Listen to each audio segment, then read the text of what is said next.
Selanjutnya kita akan membahas tanggapan darurat tentang apa yang harus kita lakukan ketika terjadi sebuah kecelakaan ketiga.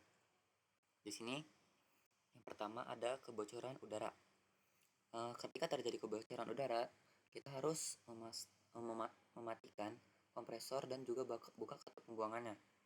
Terus misal terjadi sengatan listrik akibat korsleting pada PLC dan aktuator yang kita gunakan.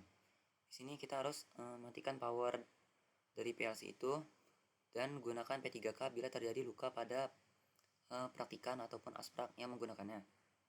Terus di sini ada kompresor, misal kompresor itu overheating atau terjadi bunyi-bunyi aneh nih pas kita pakai kan. Nah, itu bisa jadi tanda-tanda dia mau meledak gitu misalkan. Kita disarankan untuk atau terjadi kebocoran lah apa gitu kan. Di sini kita disarankan untuk segera hentikan praktikum dan mengevakuasi ruangan. Terus di sini gunakan APAR bila terjadi kebakaran. Makanya di setiap laboratorium itu harus selalu tersedia minimal satu lah alat pemadam kebakaran untuk menghindari terjadinya kayak kecelakaan kerja dari K3 ini yang bisa menyebabkan kebakaran. Kayak tadi kompresor overheating kan bisa menyebabkan ledakan, tentunya bisa menyebabkan kebakaran.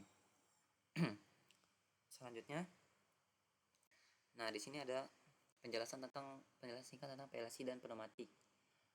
Misalnya, jika COM sama dengan negatif, maka untuk pin alamatnya positif.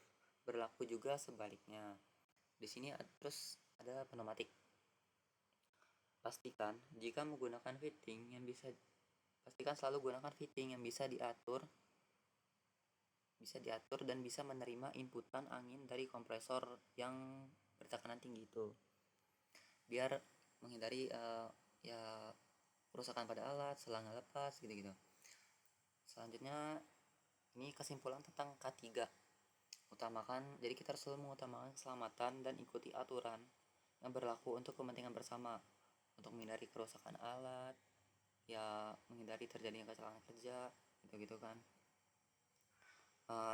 Masuk ke slide selanjutnya, di sini kita akan membahas tentang penjelasan singkat dari apa itu PLC, penerapannya di bidang industri, kayak cara merawatnya, apa itu sistem pneumatik, apa itu sistem hidrolik, bagaimana cara kerjanya, apa bedanya antara pneumatik dan juga hidrolik, terus penerapannya di bidang industri, cara merawatnya, kelebihan dan kekurangan antara pneumatik dan juga hidrolik, serta komponen-komponen yang ada pada pneumatik dan hidrolik itu.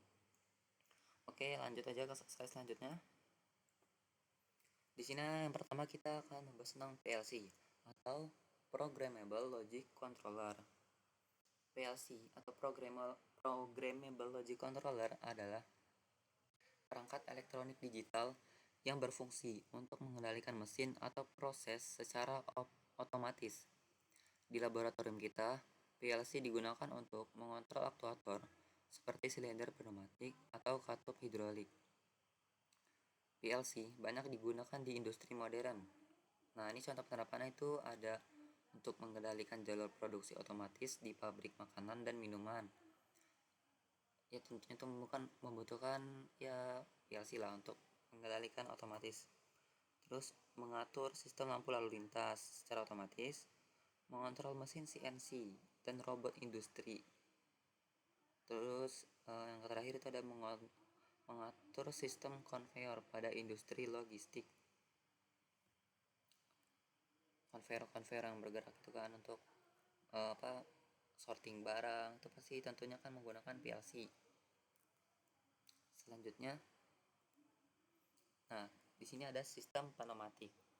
Pneumatik menggunakan udara bertekanan untuk menggerakkan aktuator seperti silinder.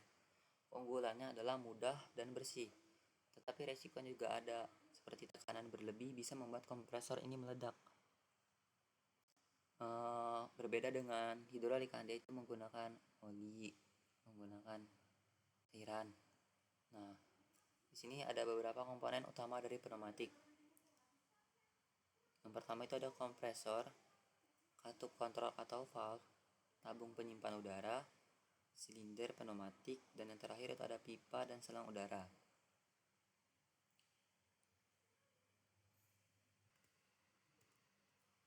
Slide selanjutnya.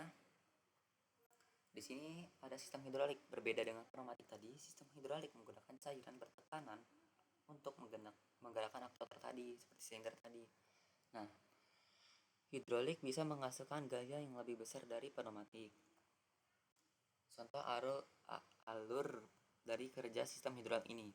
Pompa hidrolik menekan oli, selanjutnya tekanan cairan disalurkan melalui selang, lalu menggerakkan aktuator seperti silinder atau motor hidrolik. Di sini ada beberapa komponen utama dari hidrolik. Salah satunya itu diantaranya ada pompa hidrolik, ada reservoir oli, katup kontrol atau valve, silinder hidrolik, dan juga selang bertekanan tinggi. Selanjutnya, di sini ada jenis-jenis aktuator yang digunakan pada pneumatik dan juga hidrolik.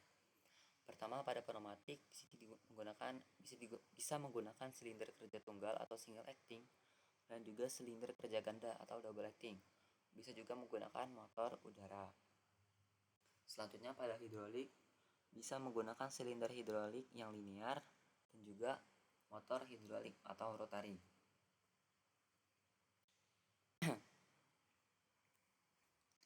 Di sini ada beberapa kelebihan dan kekurangan dari pneumatik.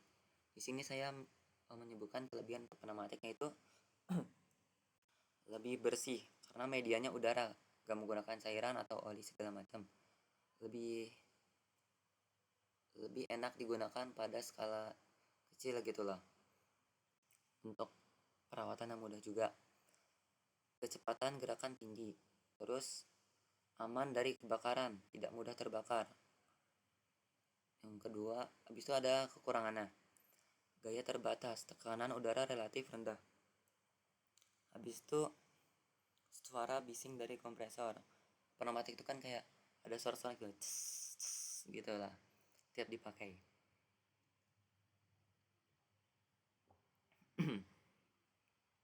Habis itu ada kelebihan dari hidrolik. Dapat menghasilkan gaya yang besar, gerakan lebih halus dan juga stabil. Dan cocok untuk beban-beban berat. Biasanya ini digunakan untuk eskavator, yang alat-alat berat gitulah. Terus misalnya kayak pada truk-truk gitu untuk angkut baknya itu. Nah, kekurangannya itu resiko kebocoran oli, kotor dan berbahaya. Nah, berbeda dengan pneumatik tadi yang medianya udara, hidrolik ini medianya cairan. Habis itu kekurangan lagi ada perawatan yang lebih rumit. Dan juga bisa menimbulkan panas. Selanjutnya, nah ini ada contoh cara perawatan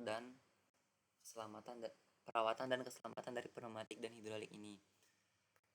Untuk pneumatik, cek kelembapan udara, gunakan filter. Terus hindari kebocoran udara di sambungan untuk menghindari kerusakan pada alat. Terus pada hidrolik, periksa level oli dan kebersihan. Bila olinya udah kurang, itu tentunya harus diisi kembali. Habis itu hindari kebocoran selang yang bisa berbahaya dan bisa menyebabkan kebakaran. Terus gunakan sistem pendingin untuk mencegah terjadinya overheating yang dapat membuat alat itu rusak dan bisa menyebabkan kecelakaan kerja seperti yang telah dibahas pada K3 tadi. Selanjutnya, di sini ada aplikasi di industri. Misalnya untuk pneumatik, pintu otomatis atau robot pick and place. Oke, robot pick and place. Terus industri makanan dan minuman, aman tidak ada kontaminasi oli. Terus ada sistem kontrol mesin ringan. Selanjutnya ada hidrolik. Misalnya untuk alat berat kan tadi seperti eskavator, kren dan juga forklift.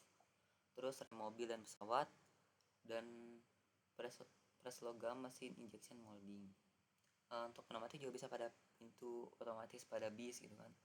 Kalian biasa dengarkan kalau misalnya naik Transjakarta gitu, ada suara ces gitu setiap pintunya dibuka, itu biasanya menggunakan pneumatik. Terima kasih. Sekian dari video yang dapat saya sampaikan. Kurang lebihnya mohon dimaafkan, dan bila ada Masalah mohon dikoreksi pada kolom komentar. Sekian dan terima kasih.